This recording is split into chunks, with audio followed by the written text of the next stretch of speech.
Today's episode of Behind the Numbers is brought to you by B. Riley Financial. B. Riley Financial's diverse suite of services goes beyond traditional financial service offerings. By leveraging cross-platform expertise and assets, B. Riley Financial companies are uniquely positioned to provide full-service collaborative solutions to our clients at every stage of the business lifecycle and in all market conditions.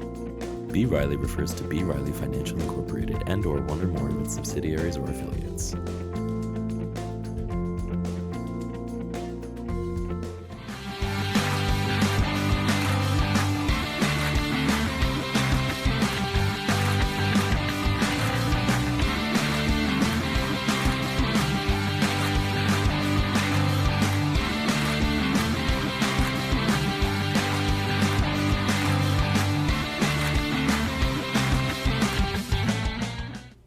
Hi everyone and welcome to Behind the Numbers. My name is Dave Bookbinder. I'm a managing director at B. Riley Advisory Services. I'm also the author of the new ROI, Return on Individuals, and this is the program where we dig deeper to understand what really matters most in business. And you can't open a newspaper or turn on the news today without seeing words like recession and inflation, two of the biggest impacts on business today. And it's impacting business and investors. And today we're going to be talking about how to manage your money in these challenging times. And I'm pleased to welcome Paul Dietrich, who's the Chief Investment Strategist at B. Riley Wealth Management. Paul, welcome to Behind the Numbers. Thank you. It's a pleasure to have you here. Tell the audience a little bit about who you are, and then we'll jump in. Well, I'm the Chief Investment Strategist for B. Riley Wealth Management. Overall, we have about $32 billion in client assets. And for the last 25 years, I've also been an investment manager, and I'm the principal investment manager for the B. Riley Fairfax investment strategies. And they're kind of unique in that they're strategies that were developed for institutional investors like insurance companies, hedge funds, big pension funds, endowments, things like that. And so I've been managing those for, the last almost 25 years. And so we've done very well in that it's active management, and I've been able to get our clients into very defensive, almost out of the market positions during the last two major recessions in 2000, 2002, and 2008 and 2009. Yeah, and we're going to explore how you were able to do that here in just a bit. But for folks who are watching, if Paul looks familiar, it's because you've probably seen him on Fox Business, CNBC, Bloomberg TV, and other places. We're thrilled to have him here today to have a long-form conversation. So without further ado, Paul, let's jump in here. I mean, like I said at the opening, recession is the key word we're all hearing. Are we in one? Are we headed for one? We may be in one. We'll find out July 28th when the new gross domestic product figures come in. Although recessions are technically done by a government agency called NEBR, National Bureau of Economic Research or something like that. And but the rule of thumb is 2 consecutive quarters of negative growth are the beginning of a recession. And we've had one quarter, the first quarter, of negative growth. If we get another one on July 28th, if you look at the analysts, they're all over the place. Some are saying we'll be up 2%. Some are saying we'll be down 1 or 2%. So we'll have to wait and find out whether we're in one. But even if we're not in one this quarter, I believe the consensus is, and I believe this, that we are going to see a recession start sometime before the end of this year. Yeah, so you mentioned at the opening that you were able to protect investors in the past, and I've heard you say that you can't time the market, but you can time the economy. So I know you've got a unique way of investing, trend following, I believe, is the approach that you take. Can you talk a little bit about that and what that might mean for investors today? Yes, I've never met anyone who can actually time the market. It's just sheer luck if you happen to make some money for a short period of time. But there are no long-term traders that try to time the market that are still in the business. Most of them have lost all of their money. However, you can time the economy. The stock market is not near as complex or as difficult to understand as most analysts and most TV commentators try to make it. I mean, let's face it, there are only two seasons, let's call them, in investing. You have long-term bull markets where the economy is expanding, earnings are going up, and the stock market is usually going up, and they often last 6 to 9 years. Now, since 2009, we've had almost 13 years of a bull market. So a lot of people don't remember what a bear market recession feels like and looks like to most investors. However, we also, just like the day follows night, we always have a night and a day in every 24-hour cycle. We do have these bear market recessions, and they usually last 9 to 18 months, sometimes 2 years, and the market is going down, earnings are going down, earnings are declining, the economy is not expanding, in fact it's contracting. And so that's all you have to know. There are two seasons, let's call it, in the investment cycle, these 6 to 9 year bull markets and 9 to 18 month, 2 years of a recession.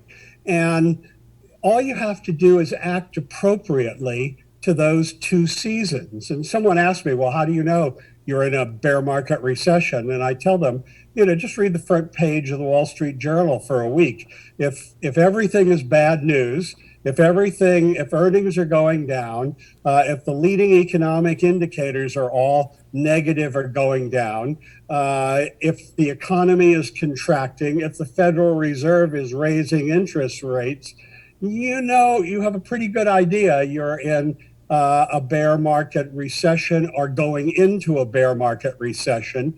And you need, as an investor, to become very defensive. It's a period for capital preservation, not for trying to make a lot of money on margin. This is a time to be very, very conservative and tactically defensive. Yeah, Paul, for folks who are watching and listening and want to learn more about you or how they might be able to work with you, how can they reach you? What's the best way for them to get a hold of you? Well, we have a website on B. Riley, and just search for my name, Paul Dietrich, or B. Riley Wealth, and you can find out about me. Or my email address is pdietrich at brileywealth.com. Just send me an email. Great. Paul, we've got about 3 minutes or so to go here before we've got to take a commercial break, but I want to sneak in one more question. You talked briefly there about how to identify whether or not we're in a recession. Let's talk quickly about market bubbles, because you've lived through a number of those, as have I. How can folks know if we're in a market bubble? Well, there are market bubbles, and we see them every recession. I saw them back in 2000, 2002 during the dot-com boom, and companies were selling for just massive prices just because they had a dot-com in their name. They had no revenues, they had no earnings, certainly, and that was a bubble. We saw in 2008 and 2009 the mortgage-backed securities crisis, where all you had to do is read the newspapers, and people were regularly talking about people getting 125% of the value of their house in terms of loans, and some of them didn't have jobs. You knew that was crazy. Right now we see all sorts of bubbles. We were probably seeing a bubble in the housing market that's going to crack. Housing has just gone up outrageously high. You're seeing the cryptocurrency craze, which is, I fear, is going to be a disaster for most investors. And we see lots of other bubbles, the meme stock bubbles, where you have kids going on these brokerage firms like Robinhood, which are supposedly free trades, and they're driving up stocks that are worth practically nothing to sky high prices. There's a bubble. Yeah. Paul, we've got to take a quick pause here. Don't go anywhere. We'll be right back. You watching and listening, sit tight, and we'll be right back on Behind the Numbers with Paul Dietrich after this quick commercial break.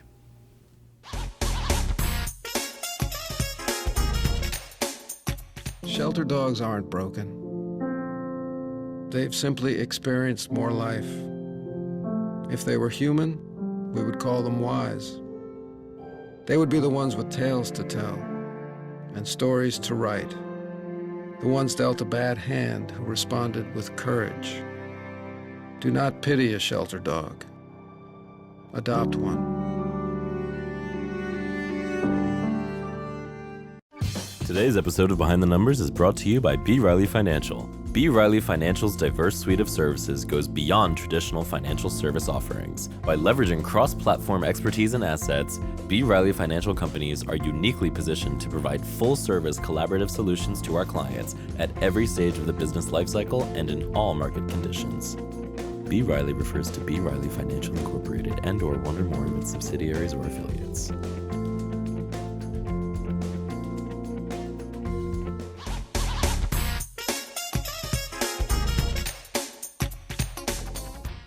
And welcome back to Behind the Numbers. I'm Dave Bookbinder, and today we're talking with Paul Dietrich about how to navigate these challenging times in the market. Paul, welcome back for round two. I want to continue on the theme of the conversation we had in the first segment here and ask you, what are the signals that you are looking for to get out of the market so that you're able to get ahead of these negative winds? Yeah, I was probably one of the first. I certainly didn't invent these signals. They were invented by a number of academics and a few at the University of Chicago back in the 1950s. And it was at the request of insurance companies and endowments. Because if you think about it, an insurance company or an endowment or a pension fund, they have to pay out. It doesn't matter whether we're in a recession or a bull market. If they have a claim or if they have someone with a pension, they have to pay that out all the time, and they can't afford to lose 50% of their capital, because if they're paying out, if an insurance company is paying out a hurricane claim while the markets drop 50%, they're never going to get back to break even. That's part of the problem. So these insurance companies and endowments wanted to have some sort of signal that would get them out of the market 3 to 4 or 5 months before a recession, not during or right after that. And so I had managed a lot of insurance money when I was just starting out, and so I've used these signals to get out of the market. And I remember back in, I think it was December of 2000, I went on what was then called the Financial News Network. It's now CNBC. And I said, look, my signals have hit. I believe we're going to have a bear market recession coming in the next few months. And that was during the dot-com boom, when the market was just taking off with all these new technology stocks. And sure enough, about 3 months later, we went into the dot-com recession, and the S&P 500 declined 49%. And then in 2008 and 2009, I did the same thing on Fox Business News and CNBC. I went on and I said, my signals have hit, and I believe we're going into a bear market recession. A month or two later, Lehman Brothers collapsed, and the market, the S&P 500, went down peak to trough during that recession, 57%. And I always tell my clients the best money they'll ever make is the money they don't lose in a bear market recession, because the problem is that if you drop down 49% or 57%, it takes 6 to 7 years to get back to break even. I often show my clients a graph that if you look at where the S&P 500 was in December of 2000, it did not get back to break even until 2013. So it was 13 years investors made no money whatsoever by investing in the S&P 500 if they allowed themselves to ride down in each of those two recessions, because in the first one, they never ever got back to break even before the 2008 recession started. So what I look at, and all these insurance companies and hedge funds and institutional investors look at, is first of all, I look at the leading economic indicators.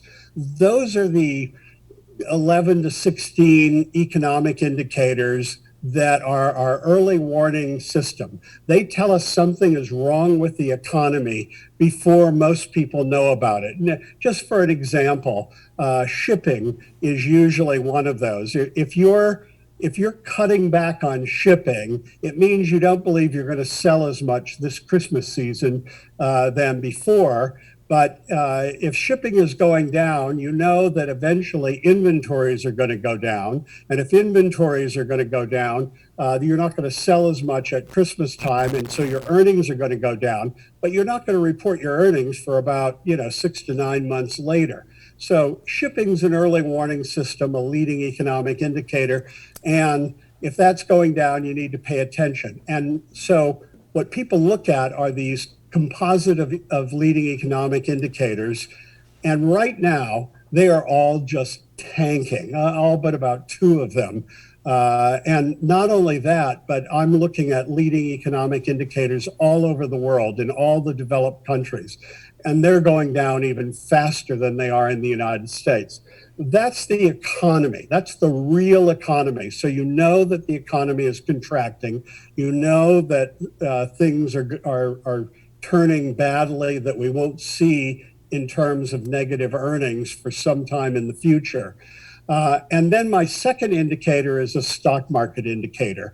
And I'm looking at basically very long-term 150-week moving averages. And what that is it's a trend, and it's about a 3.5-year trend. And so if the S&P 500 kind of breaks down below its 3.5-year trend, you know something very bad is happening. And so here you have both the economy is going down in the leading economic indicators, which is the early warning system that the Federal Reserve and everyone else uses to determine whether we're going into a bear market recession.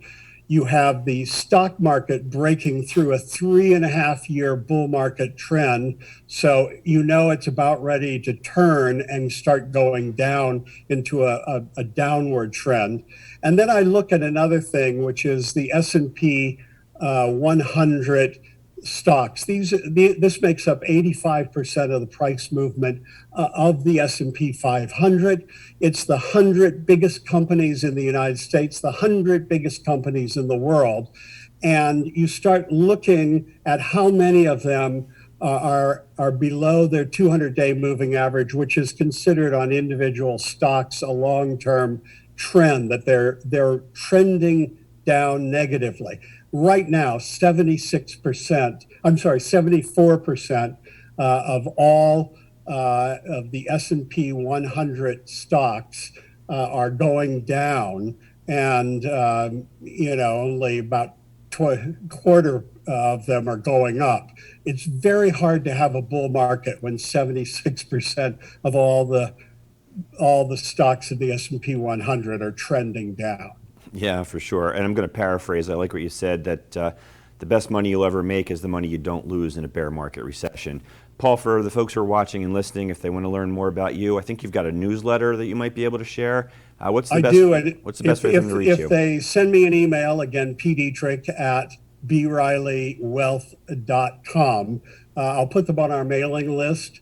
And I talk about these, the recession and how to survive it, how to go defensive, and what to do, how to act appropriately during a period of time when I think we're going to go into a recession and we're going to see further stock market declines. Yeah, it's a great newsletter, great insights. Be sure you take Paul up on that. Paul, I know we're getting down to the final innings here of the program. I'm going to try and sneak in as much as I can.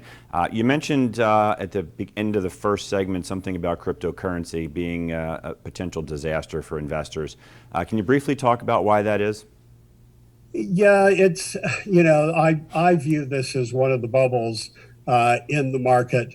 Cryptocurrencies, you have to separate out cryptocurrencies from what the blockchain.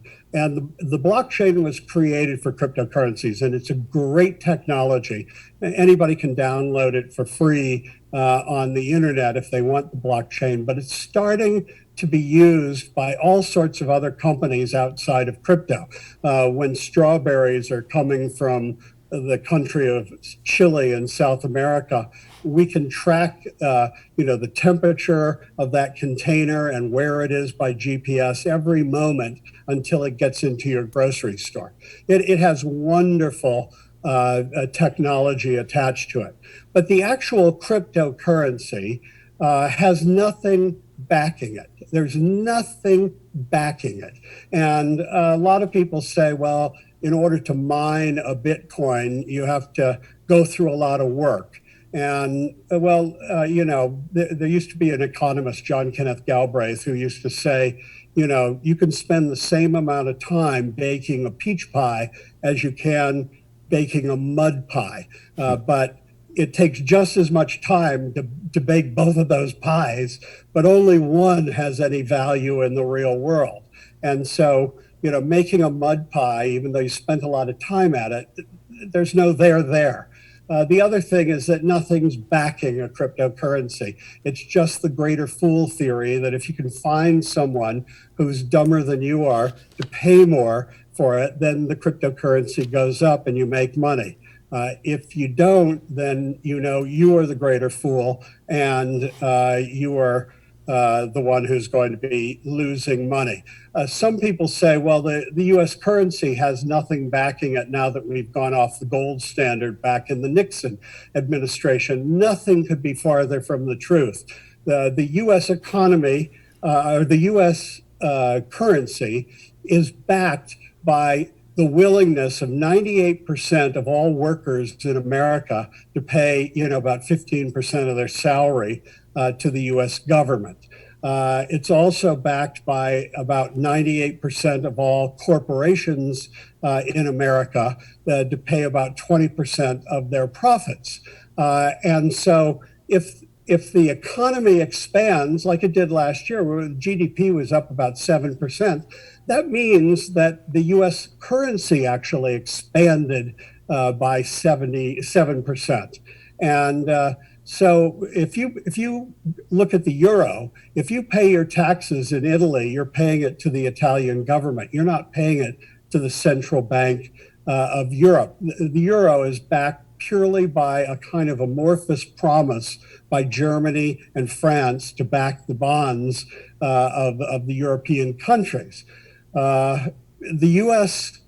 is backed by this people paying their taxes directly to the Federal Reserve. We're really the only country that does it.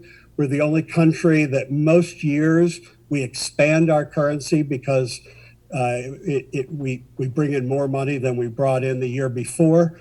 And so that's why everyone in the world is, especially with the war in Ukraine, is sending their money and buying U.S. dollars. It's the strongest currency in the world right now.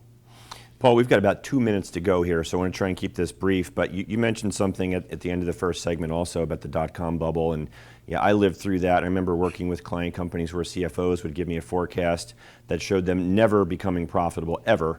and then tell me that they should be even more valuable because every dollar of loss increases the valuation of the company. Total insanity. With that as a backdrop, what about NASDAQ companies, or any companies today, honestly, where there are no earnings as we're heading into recession? What's your thoughts there in about 90 seconds, please? Well, people forget that, for the last, since really the dot-com recession, technology has taken off. Before that, it was such a minor part of the S&P 500. People forget that, we've only had an iPhone for 15 years. And so most technology companies, the 95% of all the companies on NASDAQ, they have revenues, but they don't have earnings. And what that means is that every year, in order to pay for everyone's salary and the technology, they have to either go out into the open market and borrow that money, or they have to raise it through stock offerings, which dilute stock. And so that's great when you have zero interest rates like we've had for much of the last 13 years. When you have no borrowing cost and everybody's shoveling money at you, everything's okay. The minute the Federal Reserve starts ratcheting up rates and it costs more and more and more to service that debt that you're taking on, nobody's going to pay 90 PEs for your company. And so price earnings ratios are coming back down to earth for most technology stocks. And you're going to see in every bear market recession, technology stocks take a beating just for this reason. I remember in 2008 and 2009, I remember buying Apple. I think it was for $22 a share at one point. So it's a period of time where stocks are going to go down. And the problem is that most people invest in technology by buying an ETF like a QQQ, which is the NASDAQ ETF. And when they want to get rid of it, they sell all the 95% of the companies that don't have earnings but have revenues. But at the same time, they're selling Apple and Amazon and Microsoft, all the companies that are really good companies that have not only revenues, massive revenues, but they have massive earnings at the same time. And so I think they've been hurt, those big companies, and they may be a little undervalued because they're good companies and they're not going out of business anytime soon. But when people are selling out of these ETFs, they're selling out of those companies too. And it's too bad because it's kind of hurt them. Yeah, it's the proverbial baby being thrown out with the bathwater. Paul, Right. Unfortunately, we are out of time. It goes quickly here on Behind the Numbers. I can't thank you enough for joining us today. Thank you. And today we've been talking with my colleague, Paul Dietrich, who's the Chief Investment Strategist at B. Riley Wealth Management. My name is Dave Bookbinder, and I'm the one that my clients turn to when they want to know what their most important assets are worth. You can reach me on LinkedIn, Facebook, and Twitter. I'm always happy to have a conversation. Big thanks to today's sponsor. B. Riley Financial is the sponsor of today's episode of Behind the Numbers. Do check them out on brileyfin.com and look for Paul while you're out there as well. And thank you for watching and listening. We can't have this program without your support. Really appreciate that. Please hit the subscribe button so that you can stay in contact with us and know exactly what we're up to. That's all we have for today. We'll see you next time on Behind the Numbers. Take care, everybody.